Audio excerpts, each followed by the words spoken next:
यीशु मसीह के मधुर और जलाली नाम में सभी मसीह भाई बहनों को मेरी तरफ से जय मसीह की। मैं पास्टर रेखा आप सभी का फिर से बहुत बहुत स्वागत करती हूँ खुदावन की पाक प्रेजेंस में। और मैं ये विश्वास करती हूँ कि आप सब मेरे खुदावन प्रभु यीशु मसीह के मधुर और जलाली हाथों में हैं। हालेलुया। ये भाई बहनों, ये मैं आशा करती हूँ कि आज का जो वचन होगा, जो आज की प्रार्थना होगी शाम की, उसके द्वारा आप सेम नहीं रहने वाले। खुदावन के कलाम में लिखा है, धन्य वो लोग जो मेरे वचन को सुनते और मानते हैं। और मेरा विश्वास है कि आप इस वचन को सुनेंगे भी और साथ साथ मानेंगे भी, अपने जीवन में से काम में भी लाएंगे, ताकि आप बहुतायत की आशीष को ले पाए। हालेलुया। वचन में जाने से पहले और प्रार्थना करने से पहले हम चाहते हैं कि छोटी सी प्रार्थना प्रभु की कर ले, प्रभु की पाक रूह की सहभागिता को हम ले। हालेलुया। आंखों को बंद कीजिए, मेरे साथ प्रार्थना में हो लीजिए। सर्वशक्तिमान दयावान दयालु कृपालु परमेश्वर, मैं आपका धन्यवाद करती हूँ प्रभु जी। मैं तारीफ करती हूँ सुंदर समय के लिए जो आपने मुझे दिया। खुदा धन्यवाद करती हूँ खुदावन तेरे पाक कलाम के लिए जो हम पढ़ने जा रहे हैं। विश्वास करती हूँ खुदा तेरा पाक रूह हमारी मदद करेगा, सहायता करेगा, क्योंकि पिता परमेश्वर ने कहा मांगो तो दिया जाएगा, ढूंढोगे तो तुम पाओगे, खड़खड़ा तो तुम्हारे लिए खोला जाएगा। मैं मांग रही हूँ खुदा तेरी से पाक रूह की सहभागिता को पिता, तेरे पाक रूह के साथ को मांग रही हूँ पिता कि तेरा पाक रूह आज हमें वचन को पढ़ना, समझना पिता परमेश्वर और उसके ऊपर चलना सिखाए। विश्वास करती हूँ आपका पाक रूह हमारे बीच में आ चुका है। मांगते प्यारे पिता प्रभु यीशु मसीह के मधुर और जलाली नाम में सब बोलिए आमीन।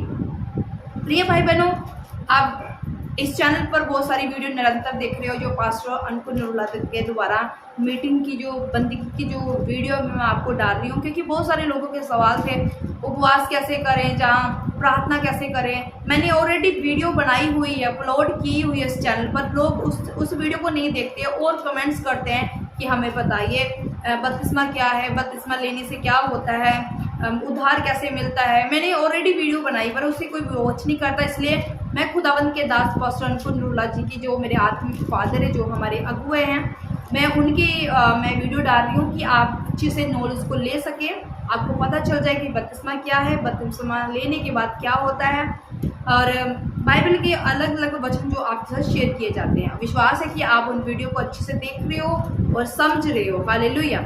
आइए हम आज के वचन की ओर चलते हैं। वचन पढ़ेंगे हम इब्रानियों की पुस्तक में, तो वहाँ 10 बाब की हम 17 को पढ़ेंगे। तो लिखा है, फिर वे ये कहता है, मैं उनके पापों को और उनके अधर्म के कामों को फिर कभी समर्पण ना करूँगा। आमीन। प्रिय भाई बहनों, यह खुदावन का कलाम उन लोगों को कह रहा है। किन लोगों को? जिन्होंने प्रभु के ऊपर विश्वास किया, जिन्होंने खुदावन के लहू के ऊपर विश्वास किया, जिन्होंने बपतिस्मा पा लिया, अपना जीवन प्रभु को दे दिया। तो प्रभु उनको क्या कहता है? मैं उनके पापों को और उनके अधर्म के कामों को फिर कभी स्मरण ना करूँगा। प्रभु कहता है, जो उसने पाप किए, जो अधर्म के काम किए, बुराई की है, चुगली निंदा की है, औरों के बारे में बहुत गलत सोचा, या व्यभिचार में है, जो भी अधर्म के काम है, प्रभु कहता है मैं उसे स्मरण नहीं करूँगा, मतलब याद नहीं करूँगा। जो के पीछे चल रहे हैं, मैं उनके पापों को याद नहीं करूँगा। हालेलुया।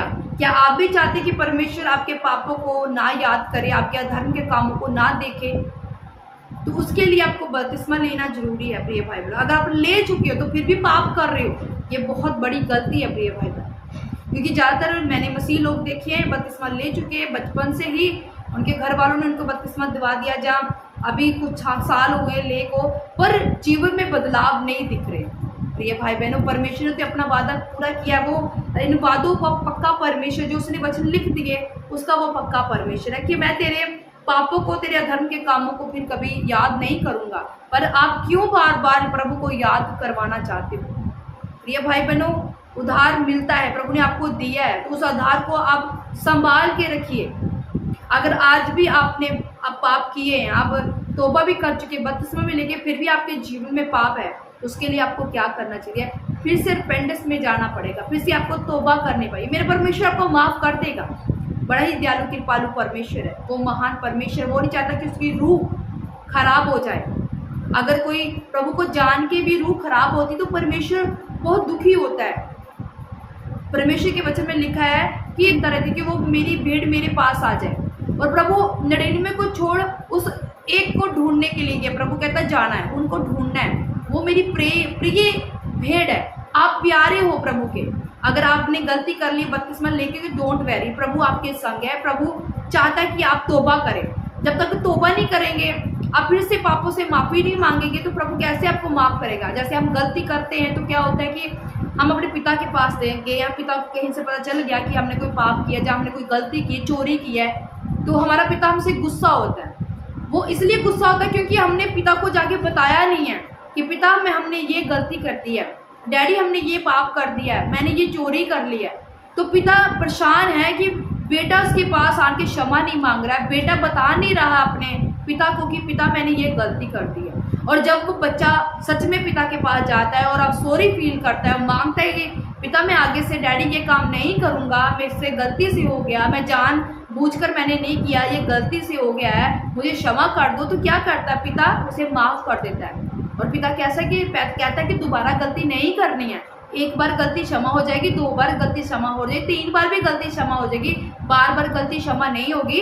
इसलिए आगे से तूने चोरी नहीं करनी, तूने पाप नहीं करना, तूने गलती नहीं करनी। हालेलुया। आगे संसार के पिता अपने बच्चों को क्षमा कर सकता है तो वो तो हमारा महान परमेश्वर है, वो तो दया का सागर है, वो क्यों ना आपको क्षमा करेगा। इसलिए प्रिय भाई बहनों, परमेश्वर कहता है मैं उनके पापों को और उनके धर्म के कामों को फिर कभी समर्थ ना करूँगा। अगर आप फिर से जाएंगे ना तो प्रभु आपके पापों को माफ़ कर देगा, आपके धर्म के काम को क्षमा कर देगा, आपको एक नया जीवन दे देगा। इसलिए प्रिय भाई बहनों, इस गलती में नहीं रहना है कि हम किस नज़र से प्रभु के पास जाएं, क्योंकि जब इंसान कोई गलती करता है, बपतिस्मा पा के भी उधार पाकर फिर से पाप में चला जाता है, तो वो डरता है कि मैं कैसे प्रभु के सामने, उसे अपने आप में गिल्टी फील होती है, शर्मिंदगी फील होती है। पर प्रिय भाई बहनों, यही शर्मिंदगी है जो फिर से आपको खड़ा करेगी, आपको ऊंचा करेगी, आपको फिर से प्रभु के सामने लेके जाएगी। आपने जाना है प्रभु के सामने और क्षमा मांगनी है। हालेलुया।